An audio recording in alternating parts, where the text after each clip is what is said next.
What is up, guys? Started the stream about a minute before it said so, but guys, today's a huge day for Bitcoin. First of all, just want to make sure that everything is okay in terms of the audio. Is the audio okay? I think I have a music soundtrack in the background playing, but want to make sure that at least the levels are good. You guys can hear me before we get started. I haven't streamed in a while, and everyone's been asking me, when am I going to stream again? And well, Bitcoin, the price hasn't done anything until now since March, right? Since March, I mean, going live was really not too thrilling, not too exciting to be going live during this. But now, when the structure of the market changes, when the sentiment changes, when things are actually happening, we go live. What is up, guys? Someone says sound is good. Someone says no music. I think the music is there, but it's probably too low, and I don't even know what the playlist actually is, but it's going to be some kind of electronic music. Anyway, so Bitcoin today breaking above the yearly high. We now have new yearly highs established, and so far we have actually held these prices, right? There was no immediate rejection, at least not yet. We had our daily candle close well above the previous high, showing some confidence there from the market. That is a vote of confidence, because wherever the market settles up at the close, that is kind of like where the market agrees, right? And so the daily close being where it is a fantastic sign, very bullish sign. And one of the moving averages that I look at a lot, which is on the screen right now, that is the 128-day SMA. It's a less well-known moving average, though it is very pivotal moving average, and it is something that is really good if you want an indicator that tells you what your bias should be. The 128-day SMA seems to me that it is one of the best indicators for doing that, right? So if you're majority bullish in 2021, when you're above the 128-day, all the way from April of 2021, well, you're doing really well. If you're majority bearish in 2022 because the 128-day says so, well, you're doing really well, right? And so now we've had a little bit of up, in between moves, a lot of sideways, but we are back above it once again. So being above the 128-day in my book is one of the more important bullish signals throughout history. If you guys remember, I mean, in 2017, for multiple years, actually, 2016, 2017, the 128-day SMA just kept you right on track for the entire bull run, right? And it tells you to be bearish here. We were bearish. Tells you to be bullish here. There's a lot of in between cycles, just like right now, but we are making progress, guys. And so where we are right now for Bitcoin is extremely important. If I remove this moving average, guys, go ahead and add the 128-day SMA. If you're in the Patreon, this indicator code is in the indicators code tab. You guys can download that, though this is the weekly chart, should be used on the daily. If I go to the rectangle, and I just pull up the previous support, which was our recent resistance right here, well, this is a huge point. This is kind of like 6,000 in 2018. I know there's a lot of new people in here probably watching right now, but for all you crypto OGs, if you were there in 2018, at this point you're an OG. You've earned that medal. So that 6K level was a huge support for like a year, right? Nobody thought we were going to break below it. Everyone thought it was solid. And then we break below it. Why? Because the S&P 500, the stock market, had a huge downturn, and Bitcoin follows. And then when we came up, do you guys remember in 2019, everyone said we're not going to get past 6K. It's just not going to happen. And then like a knife through butter, we pushed straight past it without any stops. Bitcoin loves to surprise us. If you're new to crypto, just get that in your head. Bitcoin will love to surprise you guys. So 6K was not a resistance. We went right past it. And in a similar way, right now, just like that zone being so important, 6K, it's kind of like right here, except we actually did find resistance this time on that point. But in a similar way, it is that bull market sort of range, that support range, And then, a lot of bulls didn't think we would break below that, and we do. And we come up, it's resistance, and now guess what? We're breaking above it. This is one of the most pivotal points, other than the all-time high, guys. Other than breaking the all-time high, what just happened here is easily one of the most important moments for Bitcoin in terms of its structure and its trend, because we are surpassing, a major resistance that we've been fighting since April. End of March, April. Then we rejected it again.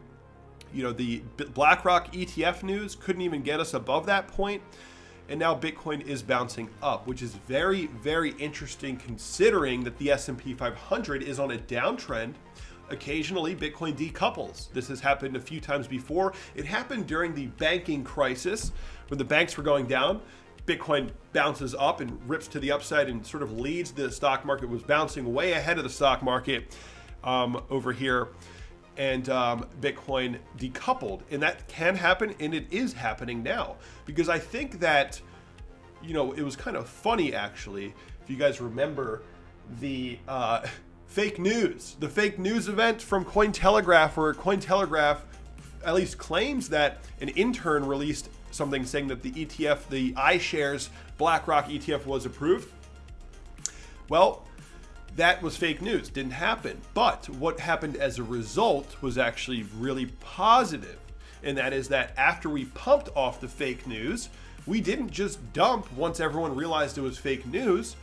It actually kind of caused this in a way.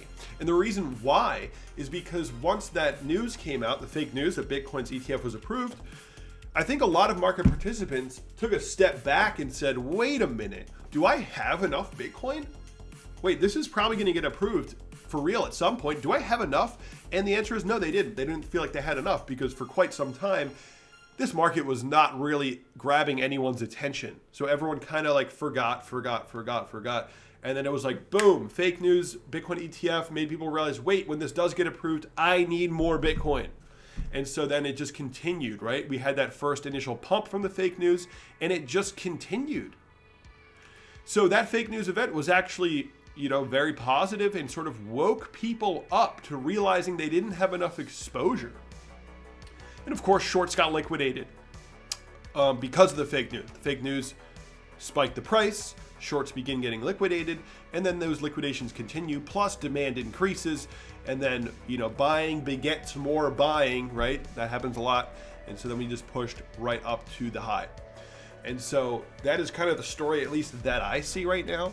And people seem to be pretty confident in Bitcoin. We have a lot of big players now, like BlackRock getting in. This is another thing that people don't remember. BlackRock is actually already heavily invested. I forget the exact numbers. It's 4 of the 5 top Bitcoin miners, they own a large percentage. They own percentages of Coinbase, I think. They own percentages of MicroStrategy. BlackRock already has exposure. They don't need the ETF to get exposure. The ETF is their way to sort of have a foothold on the industry and get a little bit more control of the price. I mean, let's be real. Sure, BlackRock would love to have some control of Bitcoin, which they will get because they have infinite money at this point. But this is what it is.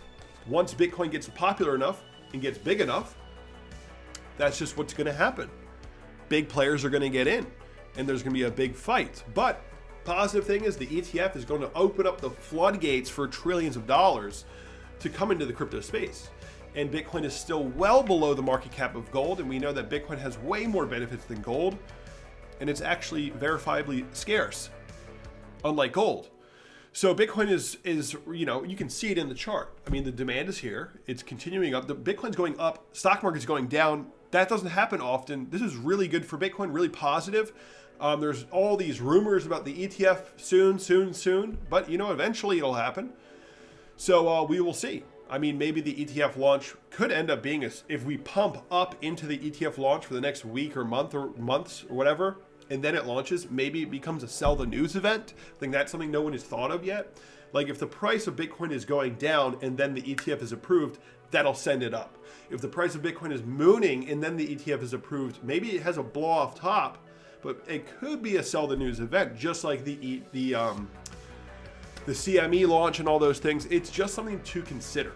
Just to consider. That's not actually what I believe. It depends on where the price is when the ETF is approved.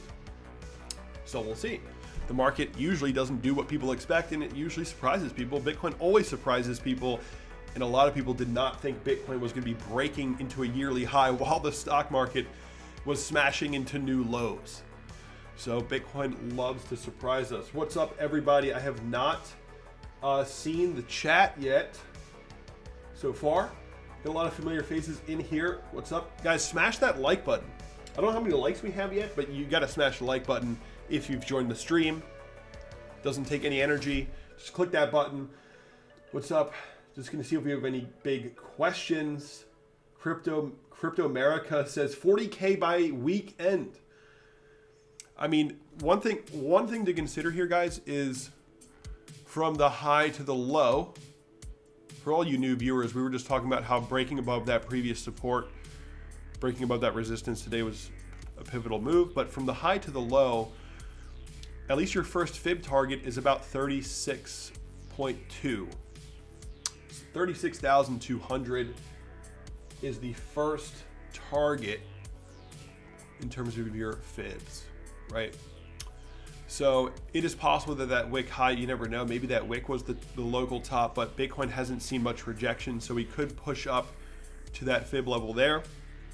Another thing to consider that we've talked about extensively in the past is the magical fib extension that we discovered in the early part of this year, was that if you fib from the FTX collapse zone, right before FTX collapsed to right after FTX collapsed, if you fib those that high and that low, it's quite amazing to see that, first of all, Bitcoin first runs up and hits the 1618 with absolute precision, guys, right there. And then Bitcoin runs up again and hits the 2618, pretty close, and then actually hits it here. I mean, pretty precise there as well. So we have two major fibs being targeted with precision using that FTX collapse. Is this a Sam Bankman-Fried conspiracy, guys? No, I'm just kidding. Just kidding. But the next target comes in at 37,300. So I was just drawing a fib from this high to this low, 36,200. But the most accurate fib from the FTX collapse zone becomes the 3618. I would say the one that I would think has the most like reliable target maybe is actually 37,300. We've respected these fibs, so why not respect the next one? Most people are not talking about this. I don't think I've ever seen any other channel talk about this fib extension from that high to that low being so perfect. So if people aren't looking at it, it makes me more confident in it. If everyone was talking about it, I wouldn't think it's valid, or at least not as much. But 37,300 could be that next target, guys. What is up? Is the music playing and is the audio good, guys? Let me know in the chat. It's just, I don't even know what the playlist is. It's just some sort of electronic thing. Yes, of course, Chainlink, guys. Chainlink, of course. A lot of people on my channel and in my community, in the Discord, in the Patreon Discord. Very happy about that, of course. On this channel, we've been talking about Chainlink since 50 cents. And then we talked about it $1.80, and then again at $4, and then again at $20. And now we have Chainlink up again above $10, which is cool to see. Brandon says, I want to learn how to do stocks. Well, this is not the right channel for that. And also, you know, I feel like maybe you should be looking at crypto right now because the momentum is coming back.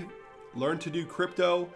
I think that's probably, you know, for a while, the stocks were the better play, right? For most of this year, the stock market was the better play because there was a point when the stock market was going up, like viciously to the upside, and Bitcoin wasn't doing anything. But now it's the opposite. The stock market's kind of coming down, not doing much. People are losing money, and crypto crypto traders are sitting over there kind of laughing at the stock market traders saying, you know, gotcha, or whatever it is that they would say. Let's see, there's a lot of questions. T-Rose, are you surprised? Well, I didn't think we were going to break out this soon, but once you can go back and watch my previous videos, once that fake news event happened and the price didn't retrace after the fake news, everyone realized it was fake news. Then I was like, oh, wait a minute, I got to get bullish now because people are actually waking up and realizing they don't own enough Bitcoin pre-ETF approval. So that was a wake-up call for me even when I saw fake news resulted in continuous upside. I was like, oh crap, here we go. And then we pumped. So before then, I wasn't really thinking that it was going to happen, but I guess what's that day right there? Once it was like, you know, October 23rd, or sorry, October 16th, that's when I realized it, you know, we might see more upside. I quickly started to get bullish at that point on the channel. So there's a lot of comments. I don't think I'm going to get to all of them, guys. Yeah, XRP also having that good news. But yeah, I mean, I'm not huge. I don't really research XRP all too much, but XRP has done a lot of positive things for the industry. They've sort of been like the front man to like battle the SEC, which regardless if you like XRP or not, I mean, you got to kind of give Ripple a hand. Like, you guys stepped up and you sort of showed the SEC that you can't just push us around. So definitely a redeemable factor there for sure. Now, Chainlink is breaking up above $11 again. Wow. Okay, so we've seen right now, actually, as I'm going live, so like the hourly chart, Chainlink is deciding to break out again, guys. So we have a new yearly high for Chainlink. Amazing, amazing. And this is probably going to happen to a lot of top cryptocurrencies. And so you guys know that in Patreon, we were talking about Chainlink at $6.30, that if we broke this daily high, it would send us up to at least the $8 level. And if we break out again, we were looking for somewhere between 10 and 11 was our target, which we are at right now. So I'm curious to see if we exceed that. And for Chainlink, we're going to go back to Bitcoin in a second, but for Chainlink, the weekly resistance, this long-term resistance, because it depends on how you map it. If you get it right from that high to the next lower high, we're like at it right now, right? So if you mark up the peak to the next lower high and you continue, that is where on the daily chart we were seeing some rejection here today, and now we're bouncing up and testing it again. So that'll be interesting to see if we do break out. I mean, that's likely going to send us into the teens, go from high to low. We've already exceeded that target. Maybe that $13 level could be the target you're looking for if we do continue up for Chainlink. And that's coming in right at a previous major, you know, support area where we bounced here. So 13 could be the next target. Very happy about this. And Chainlink actually, I mean, you know, people talk crap on Chainlink for going sideways, but it went sideways when everything else crashed 90%. So holding Chainlink, while it was boring, it was safer than holding most altcoins. And now after the 500 days of ruthless accumulation, we're now seeing that result. So congrats to all the Chainlink people that got in. Awesome to see that.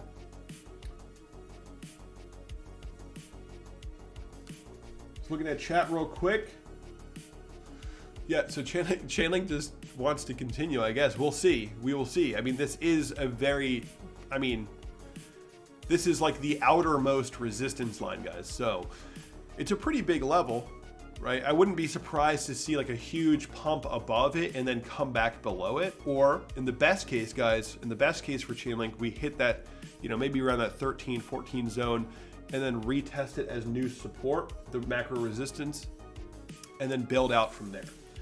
Now, you guys always got to remember that, you know, when things go vertical like they're doing now, it's easy to forget that things do go sideways most of the time, including Bitcoin.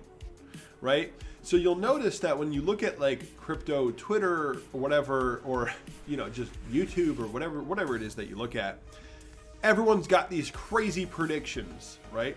And of course I've done that too, but if you look up here, December 2020, Bitcoin runs to 65 and then goes sideways all the way into 2022. It's just going sideways. So all the things that people said, analysts, predictions here, everything that everyone said, whether they were super bearish here or super bullish here, nobody was really right, because the price just goes sideways. The same thing happened here. The price just went sideways regardless of what people thought. Of course, now we're breaking out, but the market usually goes sideways for longer than everybody expects, because the human brain is set up for immediate survival. The brain is saying now, up, down, go to the moon or crash. Like your mind wants things to happen now, but the market doesn't do that. So just remember, the sideways action can be pretty grueling sometimes. So if Bitcoin hits, like 42K, who knows? Maybe it ends up just going sideways until the halving, So remember that a lot of times the growth is happening in a really short period of time. So like if you missed this move here, you've missed the growth, right? So if you miss this move here, you've missed the growth. So it's only, the growth is happening within like a few days, a few weeks, and then it's going sideways, and then it's growing and then going sideways. So you might as well just DCA inside those sideways ranges, just average in, just use the factor of time to let you buy in more before it goes up again, right? So you don't have to catch the pumps as long as you're averaging in, using that time where it's boring, using time to your advantage to just get more, you should be doing well, right? So you just use this factor of time to your advantage and don't worry so much about how boring it is. Just say, all right, well, even if Bitcoin goes sideways like this into the halving, after pumping up some more, maybe we go to like 40K from here, who knows? Just expect that it's going to go sideways and there's going to be some ranging, and then the swing traders will have a blast again, and that kind of a thing. But something like this is possible. Like if you think about it, I actually purposely brought this, guys, just to put this in your mind. This is a pillow candy cane to remind you of the holiday season. The holidays, guys, for Bitcoin, the holiday season is usually a big moment, usually. Now, doesn't mean that we're just going to moon through the new year, right? Sometimes we've seen peaks and bottoms, right, where the trend shifts at that point, right? But the important thing to remember is that the new year effect is real. It's real, guys. The new year, like 2016, right when the new year came, we go up into the new year and then we moon, right? 2017, we kick off the new year with an all-time high break for Bitcoin over there above that 1,000 level. The new year was the all-time high break. 2018, new year, we peaked. 2019, new year, we bottomed. 2020, a little different because of COVID. Nobody saw it coming, but we mooned right after the new year started. We started to pump. The market wanted to actually go up here, guys. It was going up right when the new year started. Bitcoin was ready to start trending, I would assume. And then, of course, we had a black swan event. Go to the next one, 2021. We kind of mooned into that, but we had the all-time high break, just like before, like I just showed you. The all-time high break, where did it happen? Right as the new year started. Right, so this kind of continues. 2022, that was more due to the Fed more than anything, but 2022, we peak, we come down. 2023, guys, look at that first week in 2023. If I'm not mistaken. Sorry, the second week, we moon. The new year is real, guys. The new year, the holidays, just going to burn that in your head. It's a real thing. You guys like my candy cane pillow? So we might end up going up into the new year. Maybe then we see consolidation into the halving, right? Maybe we pump into the new year, then cool off and go sideways, and then go up into the I'm just taking a guess here, guys. I don't know, but something like that on the screen would not surprise me at all. Chainlink is still trading just below 11 now. that again, that it's that macro resistance, guys. It's a pretty big spot. So, I mean, it wouldn't surprise me, but a little bit if Chainlink just snapped way above this resistance. I would expect a little bit of play here, but we will see. We will see, guys. Someone's asked me to look at Dash. I mean, I don't really look at Dash very much. I don't really like to look at coins that I don't look at, because then I don't like. Then I would have to like make up my analysis on the spot, which I don't think is all that valuable. You're better off going to somebody that's an expert and has been watching Dash for a long time, because they will know things that I won't know fundamentally as well, which I don't know. What do we got here, guys? Do we have let's see. I don't know how many likes we have, but guys, smash the like button. Smash the like button on this stream. If you want me to stream more often, again, smash the like button, because those that have been watching this channel know that when things actually start happening, this channel goes live a lot. So if you want me to go live, smash the like and subscribe to this channel, because we can do this more often, guys. But I need to have you guys, interacting, commenting in the leaving comments in the chat, right? Liking the videos, because then I know for sure that you want me to go live, because sometimes I'm like, do they really want me to? But that was earlier this year when it was boring. I went live once and I was like, this isn't that fun. But right now it's fun. Right now it's cool because things are actually happening. Summer Theme says, Kevin, you need to play one of your moon videos. Yeah, guys, go to my Twitter. My Twitter right now, today, I went crazy today, guys. I posted, this one's pretty funny. Crypto investors, when their portfolio goes to break even. And then I made this. Haters when they see Bitcoin hitting a new yearly high, like cinematic cuts. This is my favorite one I made today. Welcome to the grid. A play on the movie Tron. You guys will love all of these. So you guys know, I made this Jim Cramer meme. People love that. If you guys follow me on Twitter, you're going to get like endless memes, endless cinematic cuts. And I also post them, usually the bigger projects, the one that I put the most effort into, I'll put on YouTube as well. But my Twitter is going to be meme central, entertainment moving forward, because I love to make videos. I love to make entertainment. Bid Moon, what's up, man? I feel like I'm not sure. Have I seen you in a while? I'm not sure. Are you in the Patreon? You might be.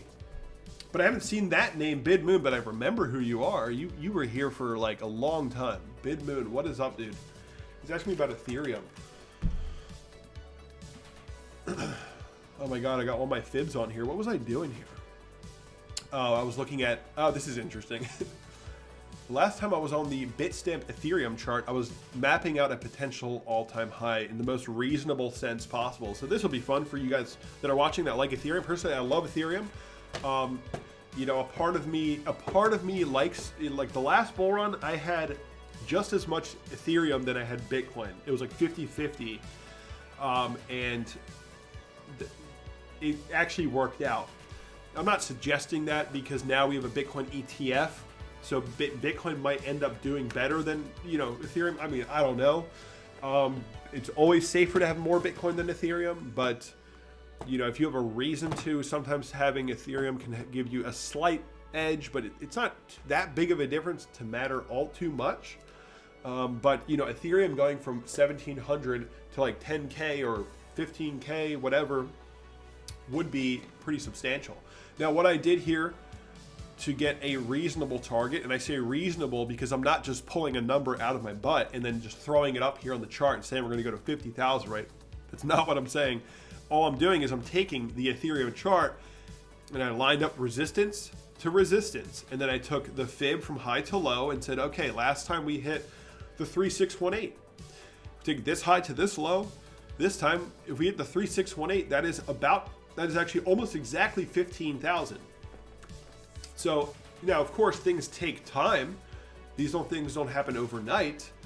I mean, the chart is probably going to end up, building out slowly until we get, something like that to happen. Just a quick sketch for you there. But 15,000, a doodle, they call it, just doodled on the chart. 15,000, guys, is a potential price just based off of the long-term upward sloping resistance and the usual Fibonacci extension target that we reach in a bull market. Bid Moon says, thoughts on ETH, great show. Yeah, I mean, I don't know if this is what you paid for with your $5 tip, but there you go. That is currently my expectation if all things go well. Now, there are actually, there's a whole bunch of things we can talk about.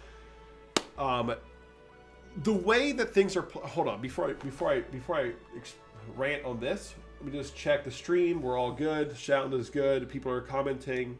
There's no audio issues. We're good. 400 viewers. Smash the like, guys. Smash the like button. So when it comes to like the general flow of things, because the stock market does have a significant role on Bitcoin. Okay, I know Bitcoin's decoupled this week, I know, and everyone's going to say it's going to last forever, but it won't. It'll snap back at some point. I mean, I could be wrong. It's not financial advice, but it's likely going to snap back into correlation at some point. Now, what I'm hoping for, this is not what I was going to talk about. What I'm hoping for is that the S&P here that we're looking at on the weekly bounces off this low. And if the S&P can bounce here, Bitcoin's basically that means Bitcoin has led the bounce and has sort of decoupled. But if we get that upside momentum from the S&P, it's going to send Bitcoin probably to like 40,000. Could be 37,300. The Fibonacci extension target that we talked about, that's like the more likely target if we continue. But maybe 40, but I mean, we'll see. We'll see. But if we get a bounce here, guys, that's going to be super positive for Bitcoin, because what that does is it gives speculators confidence. When the stock market, like if tomorrow the S&P opens up and just like crashed, I mean, maybe people would buy Bitcoin as a result. We saw that during the banking crisis, but more likely it would cause bearish speculation. It would cause people to be less confident to risk money. That's why there's a correlation. So, you know, if the S&P bounces, it's going to provide extra confidence. Oh, the stock market's going up. It's green. Bitcoin's already breaking out. Oh my God. Like, it's just like the confidence, guys. It's all a confidence game. You got to keep that in mind. That is the confidence is such a key thing in crypto because it's so risky. It's such a risky asset class, quote unquote, which it is if you don't know what you're doing. But what I was going to talk about is the fact that we have,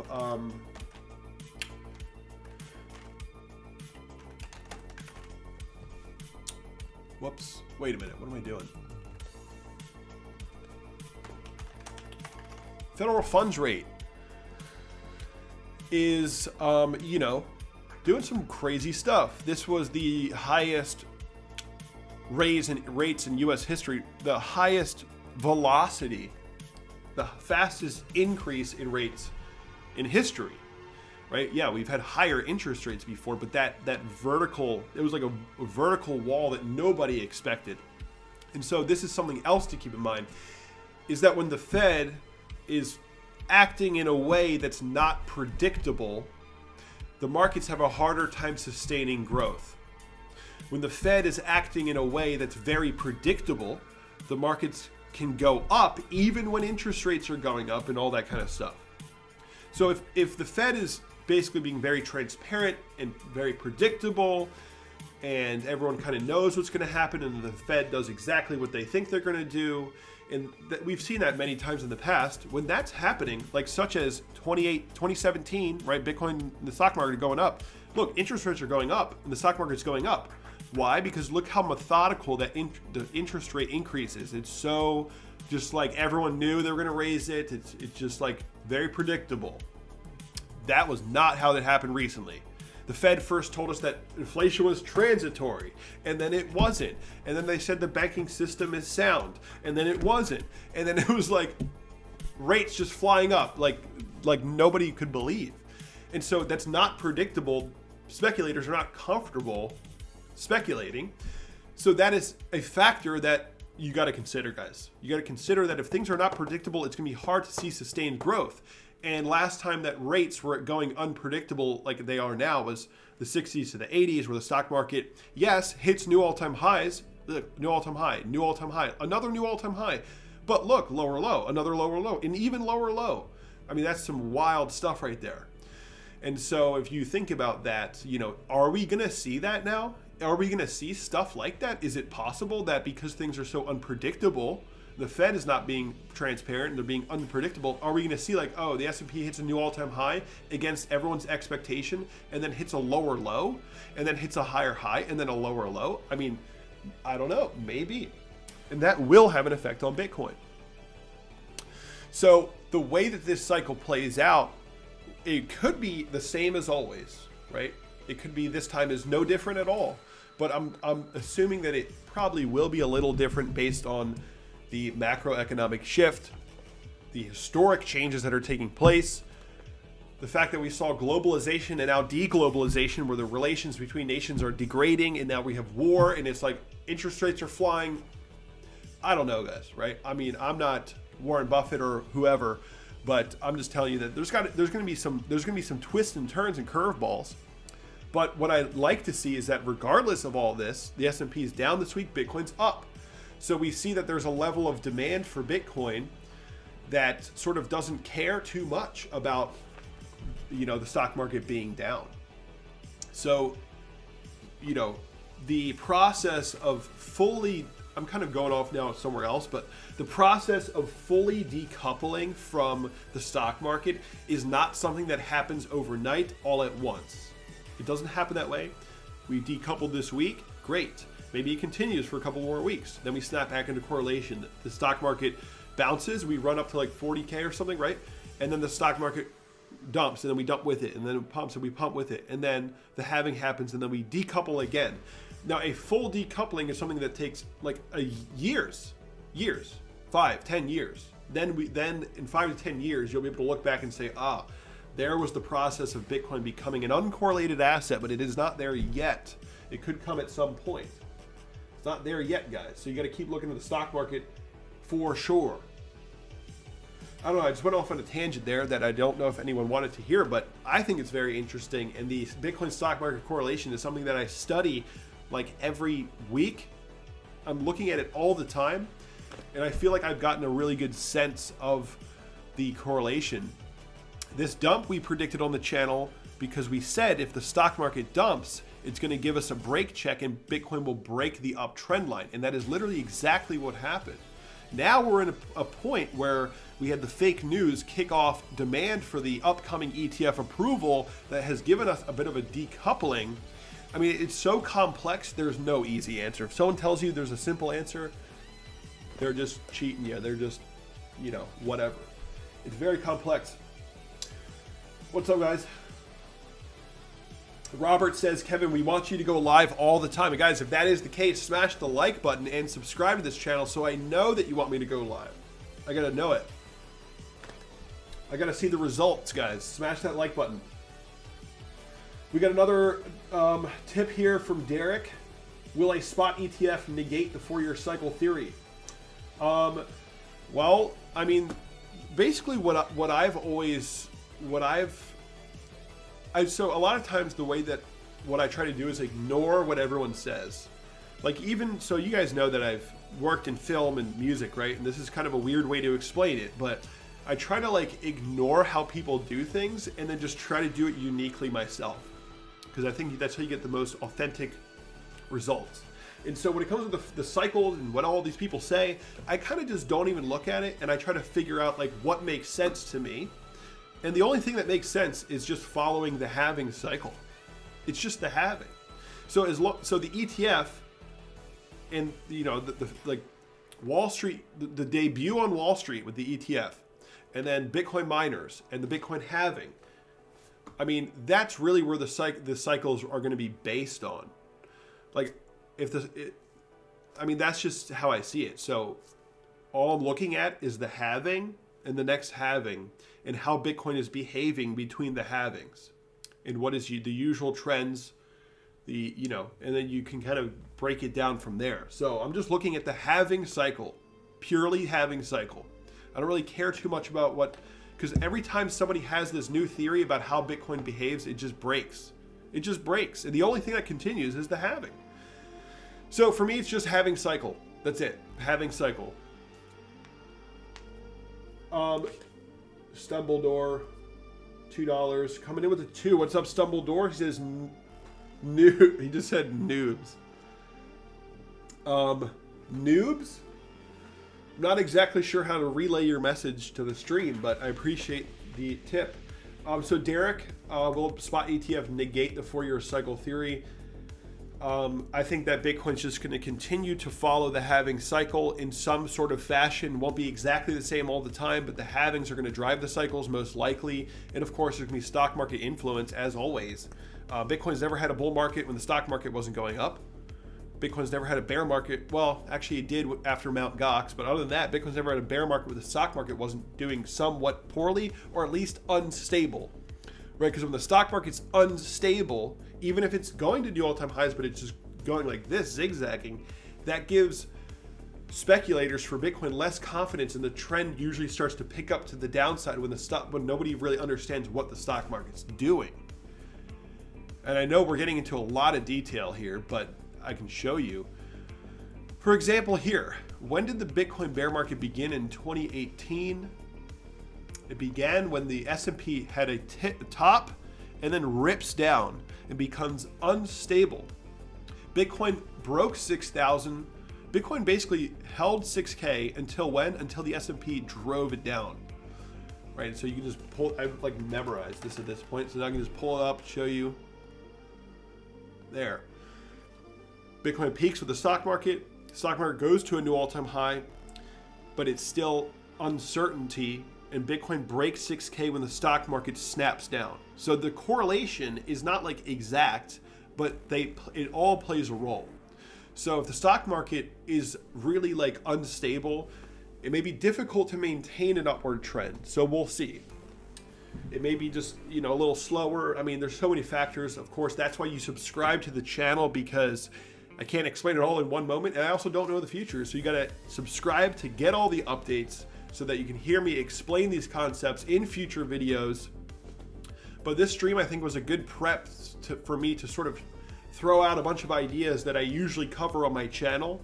Usually I'm just covering like one of these ideas, but these are all the things I'm thinking about for most of the time that I'm looking at the charts. A lot of different weird things to think about in that, things change over time. The way that things interplay change over time. So subscribe to the channel and like the stream. Christopher says, congrats Marines, well deserved. That's right, guys. The Link Marines were in the trenches for 500 days plus. It's written in the history books now. They fought hard and they finally won, guys. They finally won. Well, the final battle is actually coming up. The final boss is actually here for the Link Marines, and that is the macro downward sloping resistance line here at $11. Could be a bit challenging, and even if we do break above it, guys, again, things don't just go up or down, they go sideways a lot of times, right? So flipping that into new support for Chainlink, that's going to be important. You almost want to see it come back and hit that and bounce, and then you go, okay, good entry point. We've confirmed that structure is now support, not resistance, and et cetera, et cetera. Caesar says, Kevin, take a look at Matic. Yeah, guys, we talked about Polygon in my Patreon. It's bouncing up. Yeah, actually, my targets are still on here. We were talking about buying it down here on a breakout, and then now we're halfway to the target already. So the next target for Polygon is going to be that support right there. That's where I already had that green line drawn. That is the area of interest, at least. Hold on, am I on log scale? Wait, maybe I was on the daily chart. But yeah, I mean, that's a nice bounce. And this is what I was talking about. I've been talking about this in Patreon a lot. By the way, if you join Patreon, you got to get in the Discord, because I don't post that much on Patreon, but to get in the Discord, you have to become a patron and then connect Patreon to Discord, and then you're in there, you're good.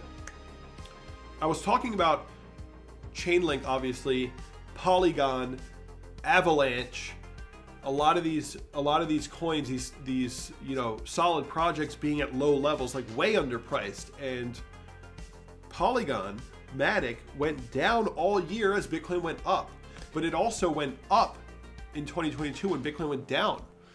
So it's kind of like on its own weird path, but it was definitely undervalued here, guys, for sure. It quadruple bottomed and then bounced because of Bitcoin. But I'm looking for, what does it say there? Like just above 74 cents, 74 and a half cents would be a shorter term target. Though long term, you know, this is like, if Bitcoin maintains this uptrend, I mean, for Polygon, you're looking at, you know, another low here. If Bitcoin again goes into a larger bull market, it's likely going to build out from this point. Over time, again, things take time, things go sideways. So after pumps, just remember, things do go sideways. You got to keep that in mind. Your brain's going to tell you to the moon now, crash now, but things just go sideways most of the time. But yeah, this is kind of what I was thinking about in a really like solid, bullish, like ETF approval sort of pre-halving environment, is that Bitcoin continues to run and then consolidates towards the halving, and then we go up again into the halving, and then we have, you know, the chart would end up looking like that, which is pretty epic when you think about it. And chart ended up looking something like that. That's pretty damn good. That's pretty damn good. And then I can bring out that special word, the parabolas. People say I say that word too much, but I'm not ashamed of it, and I will continue to say it, guys, if it does occur. Now, again, we've only had one day above this resistance that we're at, so before we get too excited, yes, we have had a daily close, but we want to see a weekly close. A weekly close above 32K is what we need to see now. And we just need to see some healthy price action, constructive price action, guys, constructive.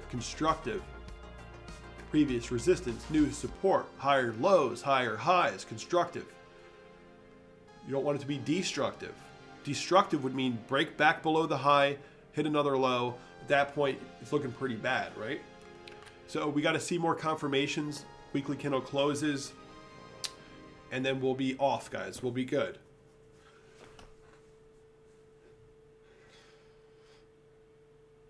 It's a little loud. I don't have my headphones in, so I can't tell what the sound sounds like right now. In the future, I'll have my setup done better. So, is the mic really loud? Is the music loud? I don't know. But anyway, guys, we've been streaming for a while now. I think it's been like just about an hour. So, I'm going to end it here. There's a first stream in a while. If you guys want me to stream more often, hit the like button so I know. Subscribe to the channel so I know, and we'll keep it going. We'll keep it rolling. We'll do more live streams. So if you guys want extra content, join the Patreon, get in the Discord. Follow me on Twitter for epic memes. Follow me or subscribe on YouTube for explanations on all things that we just discussed. Thank you guys for watching. Remember, the holidays, Christmas time is usually a pretty good moment for crypto. Got my candy cane pillow here. All right, guys, I will talk to you all in the next one. Peace out.